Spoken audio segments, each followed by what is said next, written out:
Welcome to this lecture series on vector algebra. पिछले lecture में हमने स्केलर प्रोडक्ट डिफाइन किया और कुछ प्रॉपर्टीज़ देखी। तो स्केलर प्रोडक्ट की डेफिनेशन में रिकॉल नहीं कर रहा हूँ, उसमें समय लग जाएगा। नोटेशन, अगर दो वेक्टर्स हैं ए और बी तो उनका डॉट प्रोडक्ट या तो ऐसे डिनोट कर सकते हैं या फिर ऐसे। मेरी आदत इस दूसरे वाले की ज़्यादा है। और कुछ प्रॉपर्टीज़ हमने देखी स्केलर प्रोडक्ट की, वो यहाँ लिखी हुई हैं, पॉज करके पढ़ सकते हैं। हमने विस्तार में इस पर चर्चा करी थी। One problem for practice and now let us get started. तो शुरू करने के पहले एक ज्योमेट्रिक फैक्ट यहाँ पर हमें बोलना है। पी एक पॉइंट है स्पेस में। हम कहना चाहते हैं कि पी से पास होने वाली हमें तीन लाइंस मिल जाएंगी जो आपस में पेयर वाइज म्यूचुअली परपेंडिकुलर हैं। ज्योमेट्रिकली ऑब्वियस फैक्ट है पर फिर भी बोल देते हैं इसको थोड़ा सा ठीक से। तो एक पॉइंट पी है मेरे पास, कोई भी लाइन बना लें पी से पास होती हुई। Take any line passing through P and now consider the plane that passes through P and is perpendicular to this line। ये एग्जिस्ट करेगा क्योंकि हमने ये प्रूव किया था ये एग्जिस्ट करेगा, right. So this was one of the theorems. So just pick any plane that is passing through P and is perpendicular to this line. या तो ये वन ऑफ द थ्योरम्स था या एक्सरसाइज थी, पर whatever. Okay, and now just pick two perpendicular lines in this plane, then these three lines will be mutually perpendicular. ठीक है। So the point, the main input in this proof is the fact that ये plane exist करता है, ऐसा plane exist करता है जो इस लाइन के परपेंडिकुलर है, राइट। Recall the definition. कब हम बोलेंगे कि ये लाइन इस प्लेन के परपेंडिकुलर है? तब जब पॉइंट पी से पास होने वाली हर लाइन इस लाइन के परपेंडिकुलर हो। तो the existence of this plane is not logically obvious, it may be visually obvious but logically obvious नहीं है, और हमने इसको प्रूव किया था। All right, so there exist three mutually perpendicular lines passing through any given point in space. This we now know. ठीक है। सो orthonormal basis पर आते हैं। वेरी इंपॉर्टेंट कॉन्सेप्ट, स्पेलिंग गलत लिखी हुई है, ऑर्थो नॉर्मल लिखना था मुझे। ठीक है। सो अभी पहले हम टू डिमेंशंस में डिस्कस करेंगे। So we is all two dimensional vectors.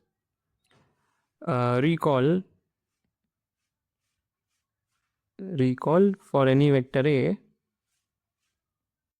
या रिकॉल में थोड़ा साइड में लिखता जाऊंगा जैसे जैसे ज़रूरत पड़ेगी। So what do I want to say, recall किसी भी वेक्टर ए का मैग्नीट्यूड हम कैसे डिनोट करते हैं, या किसी भी वेक्टर वी का magnitude is denoted by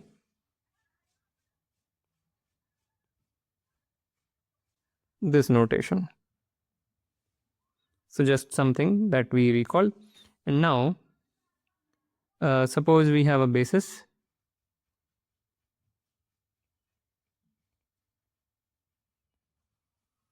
again recall, basis हमने कहा था ऑर्डर्ड चीज़ होती है। बेसिस इज अ पेयर या triple of vectors. Two dimensional setting में basis is a pair of vectors such that they are linearly independent. Three dimensional setting में a basis is a triple of vectors such that they are linearly independent. Definition ये नहीं थी exactly, but this is what it materialize to. So it matters कि it matters कि there is a first vector of a basis and a second vector of a basis. It's not a set, it's a tuple of vectors. Okay, so we fix a basis for our vectors, the set of all the two-dimensional vectors. एक बात और यहाँ पे बोलना है कि recall, या may be मैं बस लिख देता हूँ स्टेटमेंट के तौर पे कि a vector v is said to be a unit vector. Unit vector if its magnitude is 1. और यहाँ पे एक और बात है, कन्वेंशनल बात है कि टिपिकली, कोई आवश्यकता नहीं है पर फिर भी typically unit vectors are denoted by a hat on their head.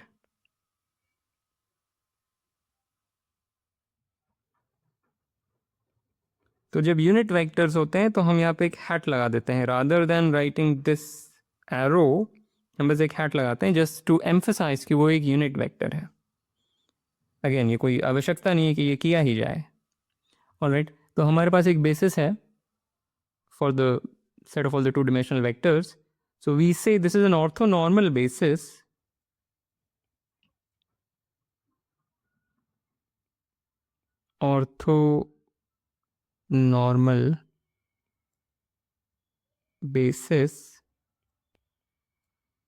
if both of them are unit vectors and they are orthogonal, which means their dot product is 0. ठीक है, definition है ये. It's a very meaningful geometric thing. Why does such a basis exist? So why does an orthonormal basis exist, or does an orthonormal basis exist? Of course it does, but फिर भी लिखना तो पड़ेगा.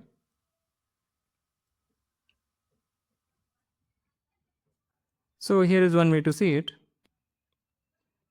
दो perpendicular lines बना ले plane में. Just make two perpendicular lines on the plane, उनके intersection को O बोल दिया. और pick a point on this line which is at a unit distance from O, and pick a point on this line which is also at a unit distance from O. So let me just draw something. So इसको A vector बोल दिया और उसको B vector, यानी कि the position vector of A with respect to O is little a, and similarly for B, and these are unit magnitude, यानी कि OA has length 1 and OB has length 1. So this is one way to construct orthonormal bases. Right? जैसे ही हमने दो perpendicular lines बनाई, we can choose one point on this line at a distance of 1 units from O, and similarly on the other line, and that gives an orthonormal basis immediately.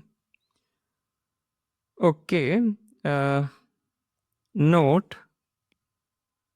So answer is yes, such a basis exists. We just argued. And note, very important, if suppose we have an orthonormal basis, and this time I will write hats just to emphasize that they are unit vectors. So if we have an orthonormal basis,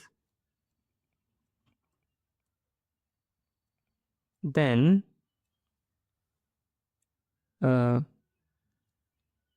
what is the magnitude of this thing? क्या हम इसे alpha और beta के terms में लिख सकते हैं? पहले ज्योमेट्रिकली देखते हैं. सो मान लेते हैं कि ये जो पूरी चीज़ है, this will correspond to a point in the plane. हमने एक बार एक पॉइंट ओ फिक्स कर दिया हमारी यूजुअल डिक्शनरी. तो ये जो वेक्टर है that will correspond to a point in the plane. मान लेते हैं वो ये पॉइंट है. So O P vector is this thing. इसका मतलब क्या हुआ कि ये जो लेंथ है, ये जो साइंड लेंथ है, ये है अल्फा, और ये जो साइंड लेंथ है ये है beta. Right? When we say P is alpha A hat plus beta B hat, where this is A hat, that is B hat, मैं hat ही लिख देता हूँ यहाँ पे. इसका मतलब ही क्या हुआ कि ये जो वेक्टर है ये वाला, this is alpha A hat and this is beta B hat. So इसका जो इस वेक्टर का जो मैग्नीट्यूड होगा, that is just length of this line segment. But that by Pythagoras theorem, क्योंकि orthonormal basis है, this was 90 degree, therefore this is 90 degree. So by Pythagoras theorem, it is the square of this length plus the square of this length, right? But the square of this length is just beta square, क्योंकि b hat का magnitude 1 है, and the square of this length is alpha square. So the magnitude of the square of this guy is alpha square plus beta square. तो ये जो magnitude है, this is square root of alpha square plus beta square. पर इसको हम एक बार algebraically देखते हैं. So to find this, just note कि अगर इसको स्क्वायर किया जाए, so this is equal to the inner product या dot product of these two things, dot product of the vector with itself, and now use bilinearity. So this will be equal to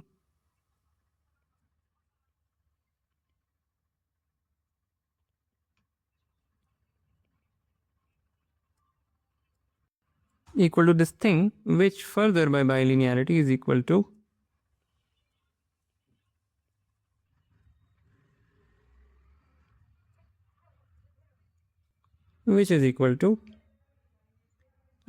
alpha. So yeah, so what is this?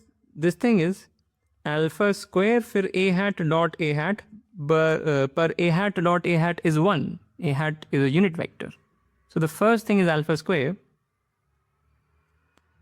Second term, well, this is alpha beta times a hat dot b hat पर a hat b hat orthogonal है क्योंकि ये orthonormal basis थी. So this is 0. Similarly, the third term is also 0 and the fourth term is beta square. So जो square of magnitude of alpha a hat plus beta b hat है वो है alpha square plus beta square. So this we can easily write. This is just, as we said, is the square root of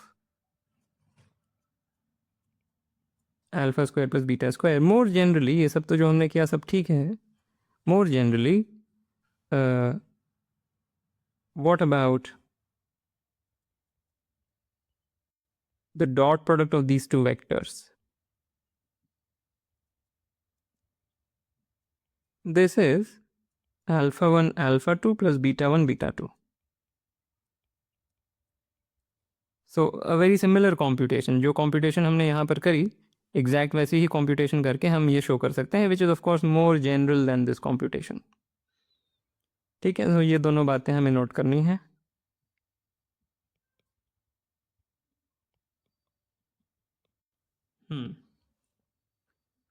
All right. ठीक है. सो फार मतलब 2 dimensional के लिए फ़िलहाल के लिए इतना काफ़ी है. और भी बातें यहाँ पे बोलनी है पर अभी के लिए ये काफ़ी है. अब 3 डायमेंशन में आते हैं. Very similar discussion. So we be all 3 dimensional vectors. Fix a basis.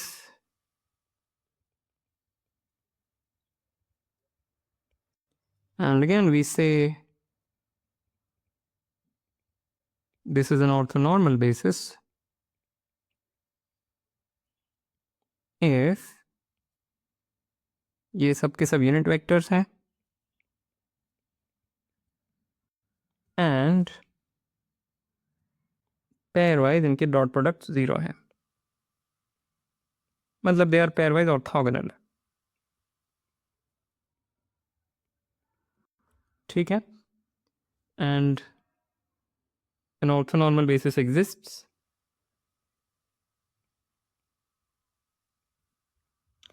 because you can choose 3 mutually perpendicular lines. ये जो हमने सबसे शुरू में बात करी थी. Pick any point O and find 3 lines which pass through O which are mutually perpendicular pairwise. So ऐसा फिगर बनेगा. ठीक है. एक मतलब हर एक लाइन पर एक पॉइंट ले लें जो O से यूनिट डिस्टेंस की दूरी पर है and just consider their position vectors. They will form an orthonormal basis. Okay. So अगर बेसिस के बारे में ठीक से पढ़ा तो ये बात सब समझ में आ जाएगी. कुछ भी नहीं है. All right.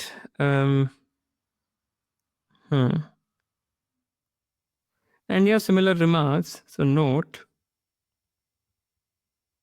So fix an orthonormal basis.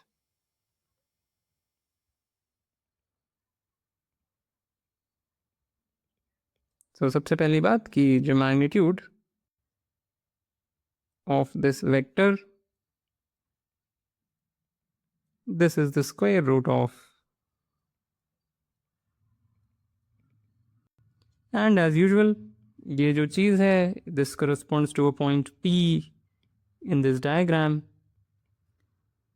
So there is some some point A here such that OA is A hat, some point B such that OB is B hat, some point C such that OC is C hat.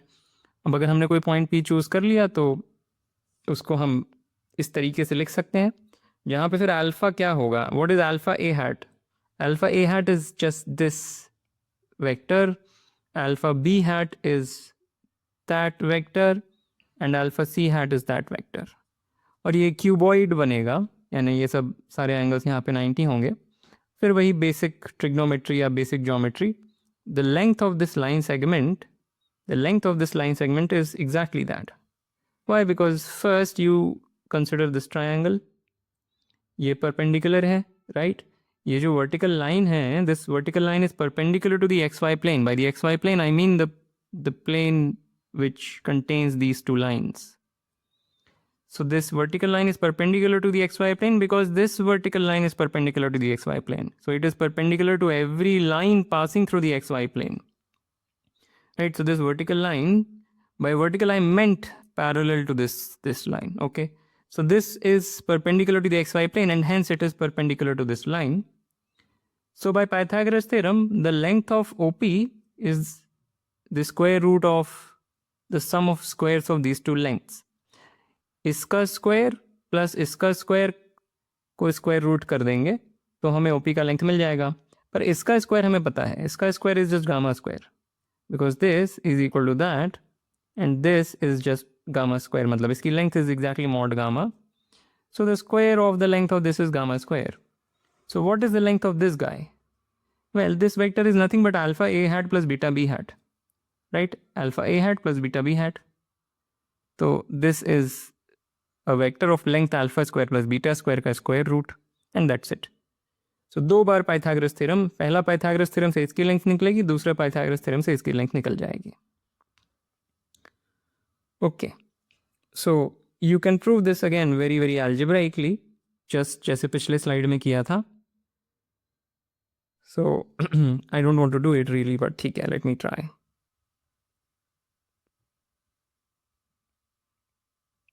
बस बाइलिनियरिटी लगा करके this will turn out to be alpha square plus beta square plus gamma square. That's it. I mean, I don't want to really write down all the steps. More generally, as we saw in the previous page,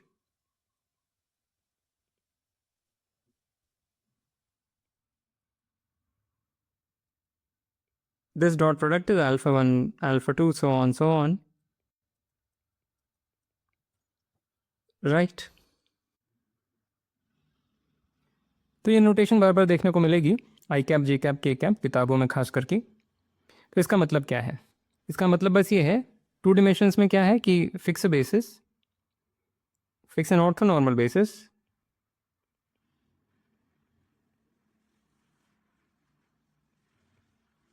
fix an orthonormal basis, और करते बस ये है कि instead of writing A and B and etcetera, पहला वाला जो entry है इसको हम आई कैप बोल देते हैं,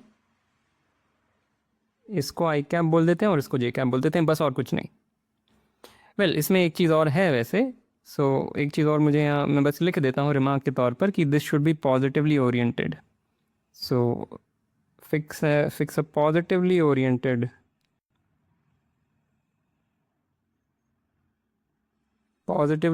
ऑर्थोनॉर्मल बेसिस. पर इसका मतलब क्या है पॉजिटिवली ओरिएंटेड? हमने ओरिएंटेशन की तो बात करी नहीं, इग्नोर फॉर नाउ. फिलहाल के लिए बस इतना ही आज के लेक्चर, और जब तक आवश्यकता नहीं पड़े ओरिएंटेशन की तब तक हम उसकी बात नहीं करेंगे. ओके, सो बस और कुछ है नहीं. है आई कैप जे कैप का मतलब बस हो गया कि एक ऑर्थोनॉर्मल बेसिस फिक्स कर दी गई है, पहली वाली को आई कैप बोल दिया गया है, दूसरी को जे कैप. और सिमिलरली थ्री डिमेंशंस में just fix an orthonormal basis, again positively oriented, but that is in subtext. Fix an orthonormal basis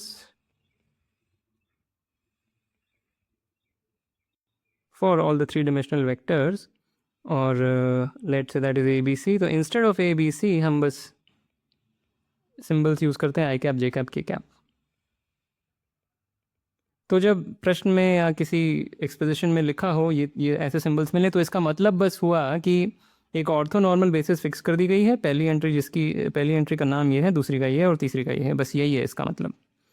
okay, और जब ऐसा हो जाए तो हम इसको कार्टेशियन प्लेन बोलेंगे. सो ये शब्द भी कई बार मिलेगा सुनने, Cartesian plane rather than the Euclidean plane. So Cartesian plane का मैं मतलब दे देता हूँ, जो मतलब मैं लेके चलूँगा, कुछ इसमें रहस्य नहीं है. कार्टेशियन प्लेन मेरे लिए होगा यूक्लिडियन प्लेन या a point in the Euclidean plane along with an orthonormal basis.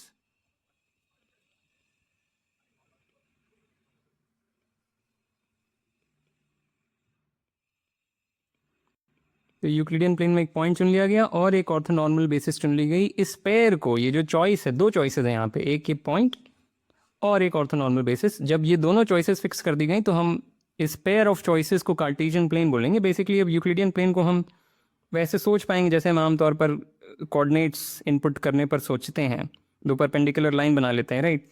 That is how we think of the Cartesian plane. This is one way to formally say that. Similarly the same remark here. ये उतना important remark मैं यहाँ लिख नहीं रहा हूँ, ये बस कंप्लीटनेस के लिए लिख रहा हूँ। यूक्लिडियन स्पेस हो जाएगा बस, और कुछ नहीं। ठीक है, ऑल राइट। पहला इलस्ट्रेशन, एक ट्राइंगल है A B C in the space जिसमें कि ए बी वेक्टर और ए सी वेक्टर के एक्सप्रेशन हमें दिए हैं। Again I cap J cap के कैप का मतलब है कि कोई एक ऑर्थोनॉर्मल बेसिस फिक्स्ड है, और हमसे पूछा गया है what is the length of the median through a. सोचें इस पे।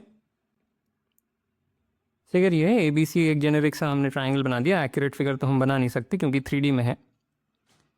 हमको बस ये पता है कि ये वेक्टर क्या है और ये वेक्टर क्या है। हमें लेंथ ऑफ ए एम पूछा गया है, where M is the mid point of B C, right? यही पूछा गया है। एकदम ही सिंपल सवाल। हम जानते हैं by the midpoint formula कि A M is half of A B vector plus A C vector.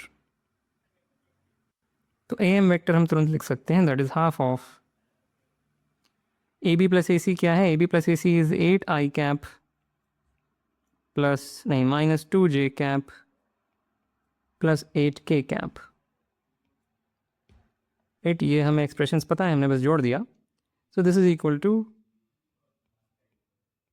4 i cap minus j cap plus 4 k cap, and now the magnitude of AM, this is square root of 4 square plus minus 1 plus square plus 4 square, which is root 33. That's it. Okay, nothing to do. अगला illustration, एक vector A दिया है जो पूरी तरह से known नहीं है, इसमें दो अननोन्स हैं अल्फा और बीटा। बोल दिया गया है that vectors lies in the plane of B and C. अब इसका मतलब क्या है? एक वेक्टर दो अलग अलग वेक्टर्स के प्लेन में हो तो ऐसे सोच सकते हैं कि क्योंकि हाई स्कूल टेक्स्ट बुक्स में वेक्टर्स को वास्तव में एक लाइन सेगमेंट की तरह ही सोचा जाता है, डायरेक्टेड लाइन सेगमेंट्स के तौर पर, और जब मर्जी उसे फ्री बना देते हैं, जब मर्जी उसे नॉन फ्री बना देते हैं। तो ऐसे सोचें कि एक पॉइंट ओरिजिन फिक्स कर दिया गया और अब we have that dictionary between Euclidean space and set of all the 3 dimensional vectors. तो हमें एक पॉइंट कैपिटल ए मिलेगा, एक पॉइंट कैपिटल बी मिलेगा और एक पॉइंट कैपिटल सी मिलेगा, where this position vector of A with respect to O is A vector, similarly position vector of B with respect to O is this thing, and similarly this guy. अब ये 4 points हैं space में, generically they will not be in a plane. These 4 points will not be coplanar. Question में बस कहा बस ये जा रहा है कि एक्चुअली वो कोप्लेनर हैं। इसी को पूरी तरीके से वेक्टर्स की भाषा में बोलना हो तो क्या बोला जा रहा है कि vector A is in the span of vector B and C। तो अगर कोप्लेनैरिटी ये सब ठीक से समझा, स्पैन वगैरह सब ठीक से समझा, तो ये बात क्लियर हो जाएगी कि ये कहना कि O, A, B and C are coplanar, ये 4 points are coplanar, is exactly the same as saying कि this guy is lying in the span of B and C, where we are observing the fact that B and C are linearly independent. Maybe even that observation may not be required, but अब plane शब्द का प्रयोग हो रहा है तो required है anyway. So just you can parse this thing by writing that. Further एक बात बोली गई है कि the vector A bisects the angle between B and C. Again ये भाषा मैं अग्री नहीं करता, कहना बस ये चाह रहे हैं फिक्स अ पॉइंट हो, you have the dictionary etcetera, you have a point B, you have a point C, where of course the position vector of capital B is this little B etcetera. और अब अगर हम इसके corresponding जो point है वो बनाएंगे तो वो एंगल बाइसेक्टर पे लाई कर रहा है, बोला ये जा रहा है। फिगर यहाँ पे बना हुआ है, ठीक है? तो जो पॉइंट है वो एंगल बाइसेक्टर पे कहीं पर है इस ट्रायंगल के। ओ कोई फिक्स पॉइंट है जिसके रेस्पेक्ट में सारी बातें हो रही हैं। So the position vector of C with respect to O is this guy, etc. Okay. सोचें इस पे. ऑलराइट. सो एक्चुअली हमें ये इन्फॉर्मेशन अलग से यूज़ करने की आवश्यकता नहीं पड़ेगी, क्योंकि जब ये बोल दिया गया कि this is lying on this angle bisector, वो अपने आप ही कोप्लिनैरिटी वाली कंडीशन तो हो ही गई. ओ बी और सी के प्लेन में ए अपने आप आ ही गया, तो इतना ही बोलना पर्याप्त है. ये अलग से बोलने के लिए बोलने की कोई आवश्यकता नहीं थी. ठीक है.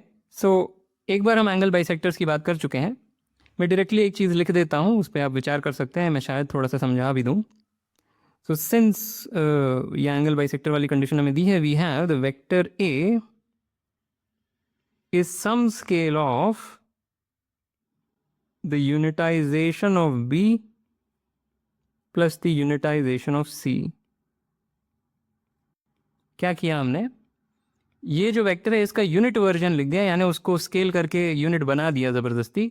सिमिलरली ये जो वेक्टर है इसको भी स्केल करके ज़बरदस्ती यूनिट बना दिया, तो हमें एक यूनिट वेक्टर ये मिला और एक यूनिट वेक्टर ये मिला.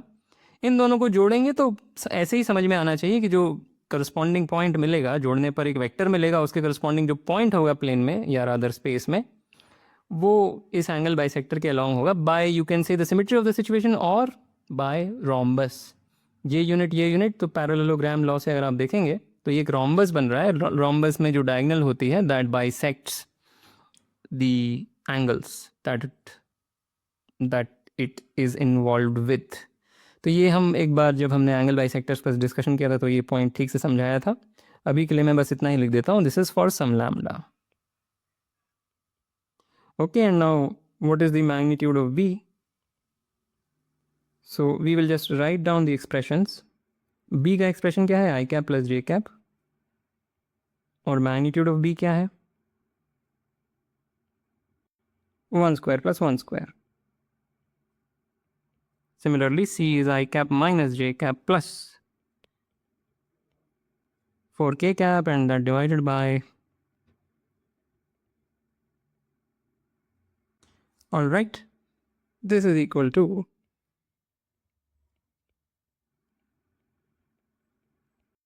this thing divided by root of 18. Root 18 is just 3 root 2. पर इस root 2 को मैं बाहर निकाल लेता हूँ, अदरवाइज जगह ही ख़त्म हो जाएगी. So ये root 2 I will just pull out, which is equal to lambda by root 2. और अंदर क्या आएगा? अंदर आएगा 4/3 I cap, 2/3 J cap plus 4/3 K cap. और ये A के बराबर है. This whole thing is equal to A, but what is A? A is alpha I cap plus 2 J cap plus beta K cap. So comparing the coefficient of J, ये जो coefficients हैं इनको compare किया. So if we compare that, we get 2 is equal to lambda by root 2 into 2/3, which implies lambda is 3 root 2. Right, so lambda is 3 root 2, very nice. और अब हम ये वाला कोएफिशिएंट कंपेयर कर लेते हैं. So thus beta is equal to lambda by root 2 times 4/3. This is equal to this is equal to 4. Option में नहीं.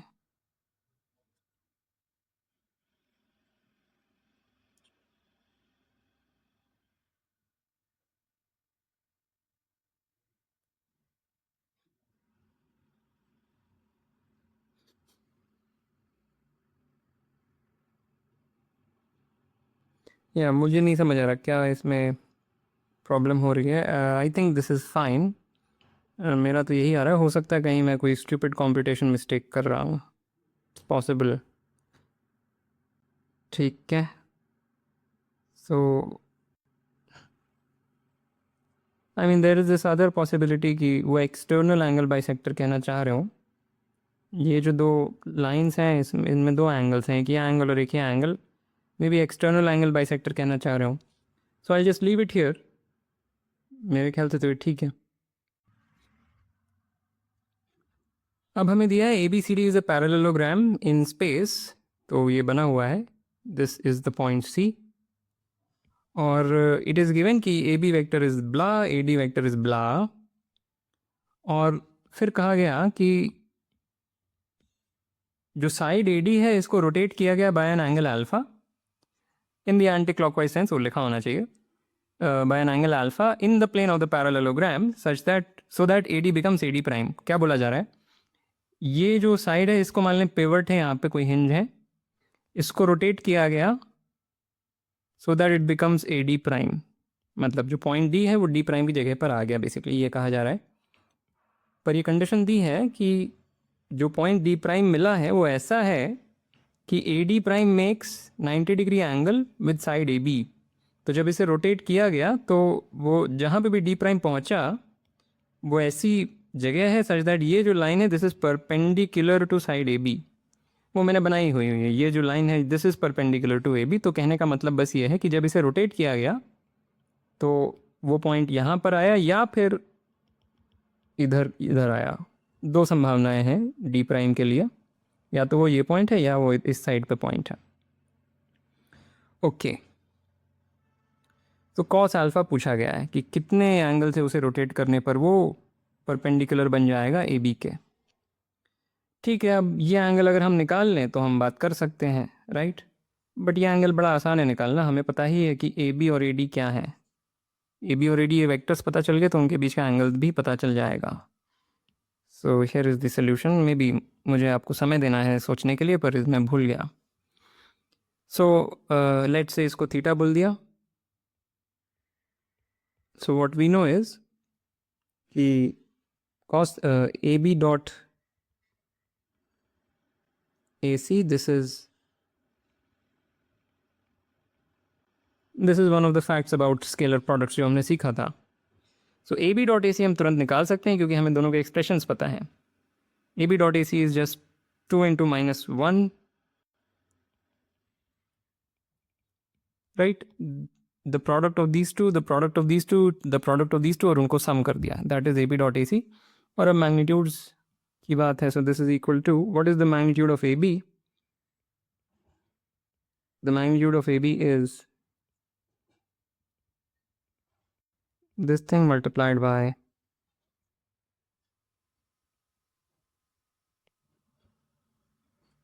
that thing times cos of theta. Just बेकार computation है अब। So it's 22. I think the left side is 40.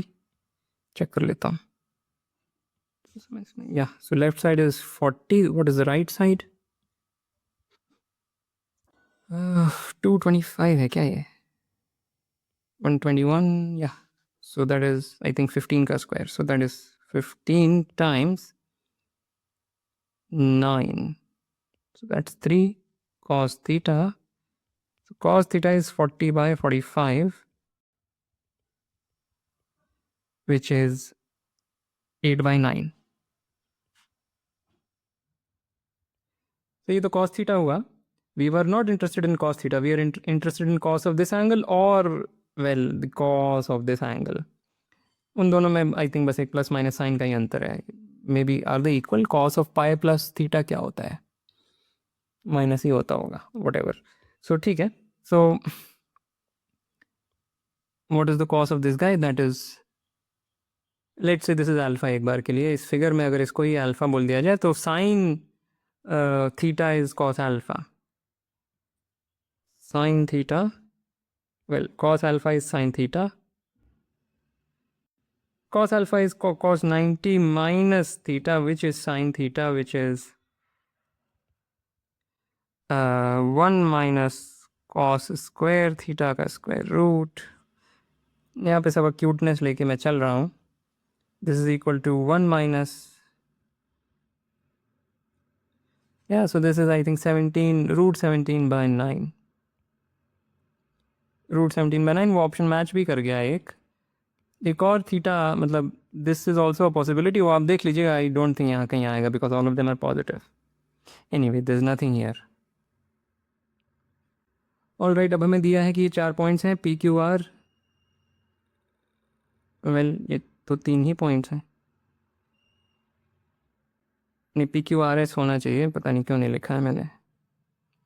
P Q R S भी points in the plane और उनके position vectors दिए हुए हैं. तो with respect to some origin, मतलब with respect to some fixed point, ये उनके पोजिशन वेक्टर्स हैं. ओके. पूछा गया है quadrilateral P Q R S क्या है.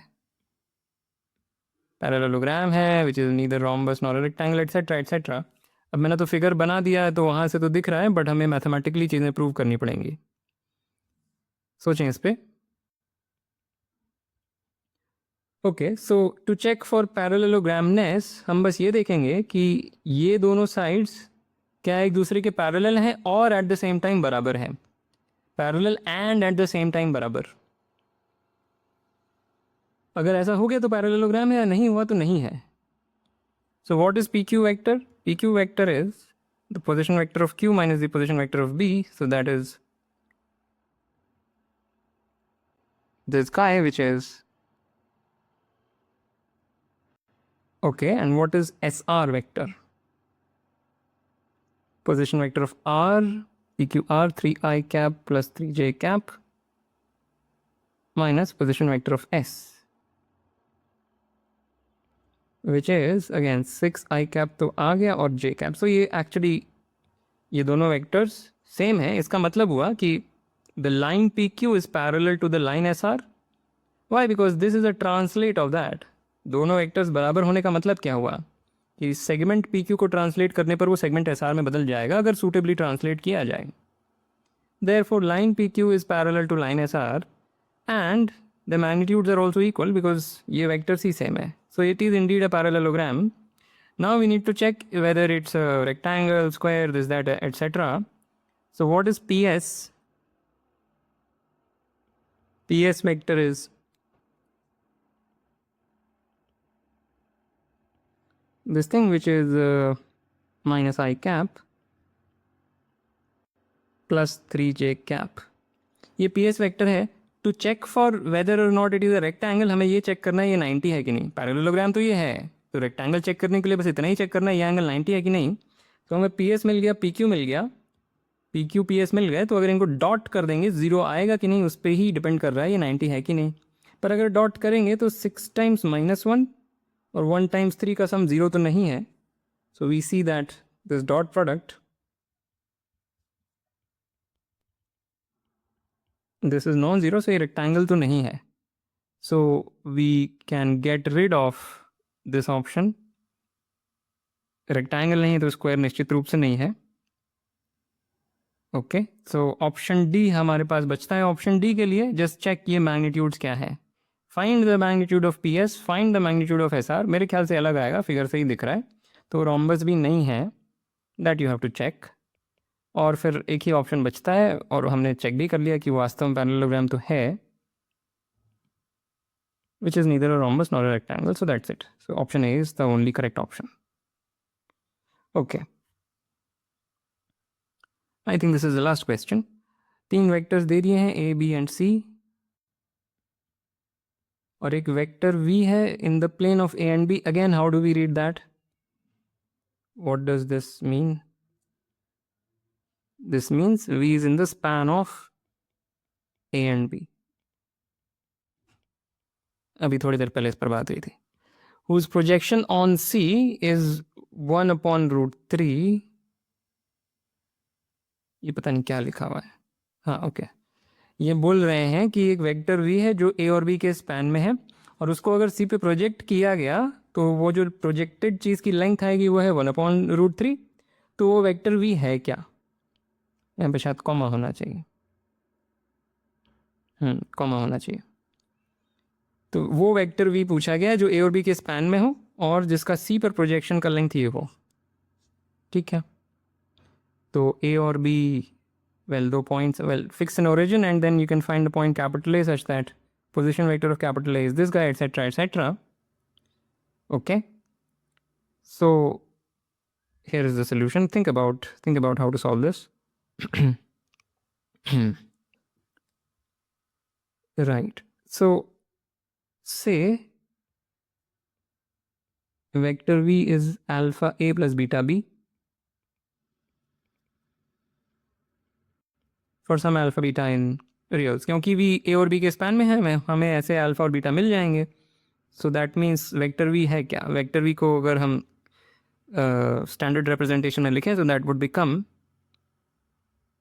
alpha plus beta I cap plus alpha minus beta j cap plus alpha plus beta k cap. ठीक है, so that is the vector v. हमें alpha और beta निकालने पड़ेंगे. All right. So what is the projection of, or the length of the projection of v on b? v on c rather, b थोड़ी पूछा गया. v on c is dot किया, find the dot product and then divide by the magnitude of c. Well, we discussed this, but एक बार फिर से समझा देता हूँ. एक बार geometrically just जल्दी से देख लेते हैं. So here you have the point c and here you have the point p. Position vector of p is the vector v. So यहाँ पे ऐसा मैंने लिख दिया. So we know कि इन दोनों वेक्टर को डॉट करेंगे तो क्या मिलेगा? This length times cos of this angle. तो अगर हम इस लेंथ से उस चीज़ को डिवाइड कर दे तो हमें मिलेगा this length times cos of this angle, which is same as the length of the projection. But हाँ, हमें एक बाहर भी एक एब्सोल्यूट वैल्यू सिंबल लगाना चाहिए क्योंकि हम लेंथ ऑफ द प्रोजेक्शन की बात कर रहे हैं. This can be a negative number, this thing can be a negative number. So एक एब्सोल्यूट वैल्यू सिंबल बाहर भी लगाना पड़ेगा. Okay, I hope you are able to see that this is indeed the projection, length of the projection. So what is this? This is equal to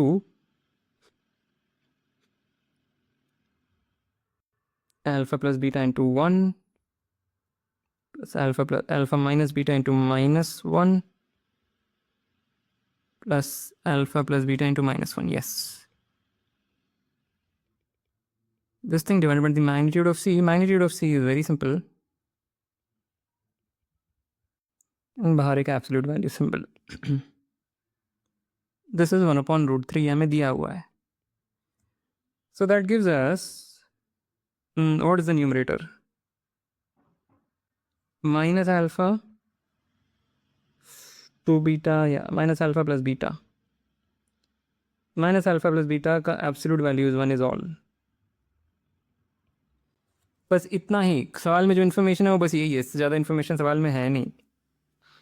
तो अब हमें देखना है कि इनमें से कौन सा वेक्टर है जो ये सेटिस्फाई कर जाए. ओके, सो लेट्स सी.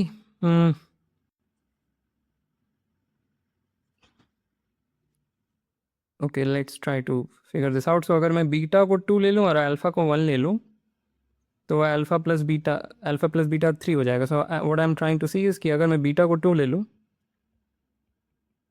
और अल्फ़ा को 1 ले लूँ तो ये तो सेटिस्फाई हो जाएगी. उस केस में ये बन जाएगा 3, ये बन जाएगा -1 और ये बन जाएगा 3, which makes this a correct candidate. I think बाकी कोई भी कैंडिडेट इस फॉर्म में नहीं आ पाएगा. How do you see that? Well, you find out alpha and beta based on this expression. इससे कंपेयर करेंगे, अल्फ़ा और बीटा की वैल्यूज़ आ जाएंगी.